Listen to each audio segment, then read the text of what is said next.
Innal hamdalillah nahmaduhu wa nasta'inuhu wa nastaghfiruhu wa natubu ilayhi wa na'udzu billahi min shururi anfusina wa sayyiati a'malina may yahdihillahu fala mudilla lahu wa may yudlil fala hadiya lahu asyhadu an la ilaha illallah wahdahu la syarika lahu wa asyhadu anna Muhammadan abduhu wa rasuluhu la nabiyya ba'dah ya ayyuhalladzina amanu taqullaha haqqa tuqatih wa la tamutunna illa wa antum muslimun fa inna astaqal hadithi kitabullah wa khairal huda huda Muhammadin sallallahu alaihi wasallam wa syarrul umuri muhdatsatuha wa kullu muhdatsatin bid'ah wa kullu bid'atin dhalalah wa kullu dhalalatin finnar. Ma'asyiral muslimin, usikum wa nafsi bittaqwallah faqad fazal muttaqun. Sungguhnya di antara ibadah agung yang Allah perintahkan kepada kita adalah menundukkan pandangan. Allah Subhanahu wa taala berfirman, "Qul lil mu'minina yaghuddu min absarihim wa yahfazu furujahum, dzalika azka lahum, innallaha khabirum bima yasnaun." Katakanlah kepada orang yang beriman, hendaknya mereka menundukkan pandangan mereka dan menjaga kemaluan mereka, itu lebih baik bagi mereka, lebih suci bagi mereka, sungguhnya Allah mengetahui apa yang mereka kerjakan. Terutama di zaman sekarang ini, tatkala banyak perkara haram terlihat di hadapan mata kita. Begitu banyak iklan-iklan isinya adalah wanita yang terbuka sebagian auratnya. Tontonan-tontonan di medsos, bahkan berita-berita yang kita tonton, pembawa acaranya tidak berpakaian syar'i. Oleh karenanya semakin tertuntut bagi kita untuk menjalankan ibadah ini, meskipun banyak orang yang melalaikannya. Ketahuilah bahwasanya menundukkan pandangan, dijelaskan oleh para ulama, mendatangkan banyak faedah. Faedah yang pertama dari menundukkan pandangan adalah kita menjalankan perintah Allah Subhanahu wa taala. Allah yang memerintahkan kita. Allah katakan, "Kullil mu'minin", katakanlah kepada orang-orang yang beriman. Seruan ini kepada orang-orang yang beriman, yang meyakini akan adanya hari akhirat, yang meyakini bahwasanya pandangannya akan dihisab oleh Allah Subhanahu wa taala, yang meyakini bahwasanya jika dia menundukkan pandangan, maka dia akan mendapatkan pahala dari Allah Subhanahu wa taala. Maka di antara faedah yang besar dari menundukkan pandangan, kita menjalankan perintah Allah, dan tidaklah kita diciptakan di atas muka bumi ini kecuali untuk menjalankan perintah Allah dan menjauhi larangannya. Faedah yang berikutnya, menundukkan pandangan berarti taat kepada Rasulullah sallallahu alaihi wasallam.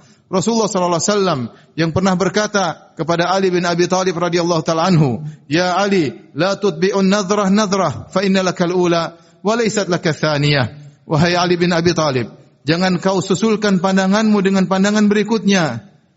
Kalau kau tidak sengaja memandang yang pertama, maka itu tidak mengapa, tetapi yang kedua adalah haram hukumnya. Siapa yang menundukkan pandangannya setelah terlihat baginya pandangan yang haram, dia tundukkan pandangannya, maka dia telah menjalankan perintah Nabi sallallahu alaihi wasallam. Berikutnya, siapa yang menundukkan pandangan, maka Allah akan berikan kesucian dalam hatinya. Kata Allah Subhanahu wa taala, "Dzalika azka lahum." Sungguhnya siapa yang menundukkan pandangan, maka itu lebih suci bagi mereka, lebih suci baginya. Dia akan lebih khusyuk dalam salat, dia akan lebih terenyuh ketika membaca Al-Qur'an. Kenapa? Dia menundukkan pandangan. Faedah berikutnya, siapa yang menundukkan pandangan, maka Allah akan berikan cahaya dalam hatinya. Oleh karena Ibnu Qayyim rahimahullahu taala menyebutkan, Allah Subhanahu wa taala dalam surat An-Nur setelah memerintahkan untuk menundukkan pandangan, qulil mu'minina yaghuddu min absarihim, setelah itu Allah bawakan ayat yang lain, yaitu firman-Nya, Allahu nurus samawati wal ard, mathalu nurihi kamishkatin fiha misbah, dan seterusnya. Sungguhnya Allah adalah cahaya langit dan bumi. Sehingga sebagian ulama mengatakan, siapa yang menundukkan pandangan, maka Allah akan berikan cahaya dalam hatinya. Dan siapa yang mengumbar pandangannya, maka akan ada kegelapan dalam hatinya. Di antara faedah menundukkan pandangan, seorang bersyukur kepada Allah Subhanahu wa taala. Karena tidaklah kita diberikan pandangan, mata kecuali untuk bersyukur. Alam naj'al lahu ainain. Tidakkah kami jadikan bagi dia dua mata yang dia gunakan untuk melihat?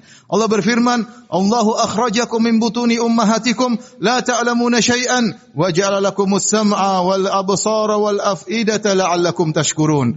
Allah yang telah mengeluarkan kalian dari perut ibu kalian dalam kondisi kalian tidak mengetahui apa-apa. Kemudian Allah jadikan bagi kalian pendengaran, Allah jadikan bagi kalian penglihatan, Allah jadikan bagi kalian hati agar kalian bersyukur. Karenanya tidaklah dijadikan mata bagi kita kecuali kita untuk syukuri kepada Allah, dan di antara bentuk syukur kepada Allah tidak menggunakannya untuk bermaksiat, melihat yang haram yang dilarang oleh Allah Subhanahu wa taala. Di antara faedah menundukkan pandangan, dikatakan oleh Mujahid bin Jabir rahimahullahu taala, siapa yang menundukkan pandangan, maka dia akan tambah cinta kepada Allah Subhanahu wa taala. Inna ghaddal basar anil maharim yurithu hubballah. Kata Mujahid, sungguhnya yang menundukkan pandangan akan mendatangkan rasa cinta kepada Allah Subhanahu wa taala. Di antara faedah menundukkan pandangan, orang menundukkan pandangan dia beradab. Karena dia tidak menjadikan matanya jelalatan melihat ke sana kemari, melihat hal yang diharamkan oleh Allah, melihat istri orang, melihat istri temannya, tidak dibiarkan matanya liar. Sebagaimana perkataan seorang yang tinggal di zaman jahiliyah namanya Antarah, dia berkata, "Aghuddu tarfi hin ma badat li jarati hatta yuwari jarati ma'waha." Aku tundukkan pandanganku tatkala lewat istri tetanggaku. Terus aku tundukkan pandanganku sampai istri tetanggaku masuk ke dalam rumahnya. Demikianlah seorang yang beriman kepada Allah Subhanahu wa taala, dia tidak berkhianat kepada kawannya, bukan matanya dia biarkan untuk melihat aurat dari istri kawannya atau istri tetangganya, dan ini menunjukkan adab. Orang yang menundukkan pandangannya, dia beradab dengan adab yang baik. Di antara faedah menundukkan pandangan, bahwasanya orang yang menundukkan pandangan, dia akan terhindarkan dari kemaksiatan yang lebih parah.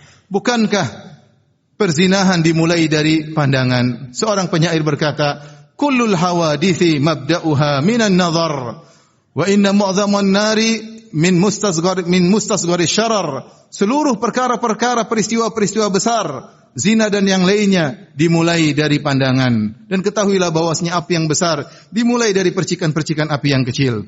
Tidaklah orang berzina kecuali dimulai dengan pandangan. Jika seorang menundukkan pandangannya, niscaya akan dia terhindar dari perbuatan zina yang sangat bahaya yang akan menjadikan dia dalam kenistaan. Dan di antara faedah dari menundukkan pandangan akan memberikan firasat yang kuat, sebagaimana disebutkan oleh sebagian ulama, siapa yang menundukkan pandangan maka Allah akan berikan pada hatinya firasat yang kuat. Aqulu qouli hadza astaghfirullah li wa lakum wa lisal muslimin min kulli dhanbin wa khati'ah fastaghfiruhu innahu huwal ghafurur rahim.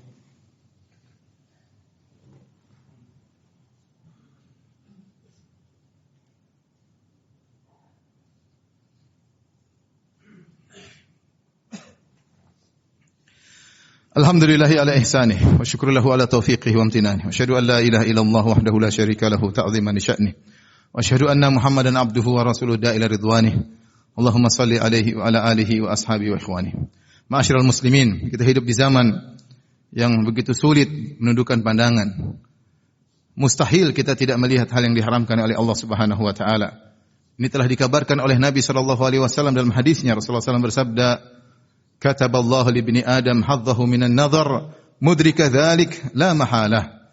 Sungguhnya Allah telah mencatat bagi anak-anak Adam bagiannya dari perzinahan. Dia pasti mendapatinya, tidak ada jalan lari darinya. Fazinal ain an-nadhar, di antaranya kata Nabi sallallahu alaihi wasallam, zina mata adalah dengan memandang. Wa zinal lisan al-mantiq, dan zina lisan adalah berbicara. Jadi melakukan hal-hal yang terkait dengan perzinahan, entah melihat hal yang mengantarkan kepada zina atau berbicara dengan rayuan-rayuan yang bisa mengantarkan kepada zina. Kemudian kata Nabi sallallahu alaihi wasallam, wal qalbu wal fuad wal qalbu yashtahi wa yatamanna, dan hati berangan-angan dan berhasrat.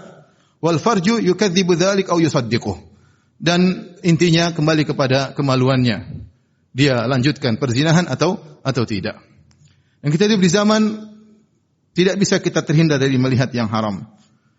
Oleh karenanya kita jalankan wasiat Nabi sallallahu alaihi wasallam, "Ya Ali, la tutbi'un nadhrah." Wahai Ali, jika kau sudah melihat sesuatu, jangan kau lanjutkan penglihatan tersebut. Segera tundukkan. Fa innalakal ula, pandangan pertamamu tidak jadi masalah, dimaafkan oleh Allah Subhanahu wa taala. Wa laysat lakatsaniyah, adapun pandangan berikutnya haram bagimu. Barang siapa yang mengumbar pandangannya, maka ketahuilah dia akan diminta pertanggungjawaban oleh Allah Subhanahu wa taala atas setiap pandangan haram yang dia lihat. Allah Subhanahu wa taala mengatakan, "Innas sam'a wal basara wal fuada kullu ulaika kana anhu mas'ula." Sungguhnya pendengaran, penglihatan dan hati semuanya akan dimintai pertanggungjawaban oleh Allah Subhanahu wa taala. Allah Subhanahu wa taala berfirman, "Ya'lamu kha'inatal a'yun wa ma tukhfis sudur." Allah mengetahui pengkhianatan lirikan mata dan apa yang disembunyikan oleh dada-dada manusia. Setiap pandangan haram yang kita lihat akan dicatat oleh malaikat dan akan diminta pertanggungjawaban oleh Allah Subhanahu wa taala. Maka sungguh sedih Kita pikirkan kondisi sebagian kita yang mungkin setiap hari berlama-lama di hadapan internet, di hadapan medsos, kemudian memandang yang haram. Bisa 1/4 jam, setengah jam, 1 jam melihat wanita terbuka auratnya, melihat tayangan-tayangan erotis, dan berjam-jam dan tiap hari dilakukan. Bayangkan, dia akan melihat catatan amalnya di hari kiamat kelak penuh dengan pandangan-pandangan yang haram. Waliyadzubillah. Maka seorang berusaha bertakwa kepada Allah Subhanahu wa taala untuk membiasakan menundukkan pandangan. Ingat bahwasanya sebelum dia membalikkan pandangannya, semua sudah tercatat oleh malaikat atas pandangan yang dia lihat. Yang berikutnya, siapa yang mengumbar pandangannya, ya, maka dia akan terjerumus pada penyakit kecanduan. Para salaf mengatakan bahwasanya pandangan haram adalah sahmun min sihami iblis al-masmumah. Sungguhnya pandangan haram adalah panah yang dilepaskan oleh iblis dengan panah yang beracun. Jika sudah masuk dalam hati seorang, maka menjalar, sulit untuk dilepaskan. Betapa banyak orang yang kecanduan melihat hal-hal yang haram. Ya, meskipun dia sudah berkeluarga, meskipun Allah telah menganugerahkan kepada dia perkara yang halal, tapi dia sudah kecanduan. Panah iblis telah masuk ke dalam dadanya. Sulit baginya untuk melepaskannya. Namun jika dia berjuang, dia akan bisa melepaskan panah tersebut dari dadanya tersebut. Yang berikutnya, barang siapa yang mengumbar pandangannya, maka akan dicabut kelezatan dari dirinya. Betapa banyak orang hilang kebahagiaannya. Kehidupan rumah tangga menjadi hambar, menjadi hampa. Kenapa? Karena dia mengumbar pandangannya. Dia tidak lagi merasa lezat dengan istrinya. Dia tidak lagi tertarik untuk memandang wajah istrinya lama-lama. Kenapa? Matanya sudah banyak melakukan kemaksiatan. Maka Allah cabut kebahagiaan dari hatinya. Kehidupan rumah tangganya menjadi tidak nikmat dan tentram sebagaimana sedia kala. Semoga Allah Subhanahu wa taala menganugerahkan kepada kita kemampuan untuk menundukkan pandangan terutama di zaman ini, dan semoga Allah Subhanahu wa taala menjadi kita hamba-hamba yang pandai bersyukur kepada Allah Subhanahu wa taala. Innallaha malaikatahu yusalluna 'alan nabi ya ayyuhalladzina amanu shallu 'alaihi wa sallimu taslima. Allahumma shalli 'ala Muhammad wa 'ala ali Muhammad kama shallaita 'ala Ibrahim wa 'ala ali Ibrahim innaka Hamidum Majid. Wa barik 'ala Muhammad wa 'ala ali Muhammad kama barakta 'ala Ibrahim wa 'ala ali Ibrahim innaka Hamidum Majid.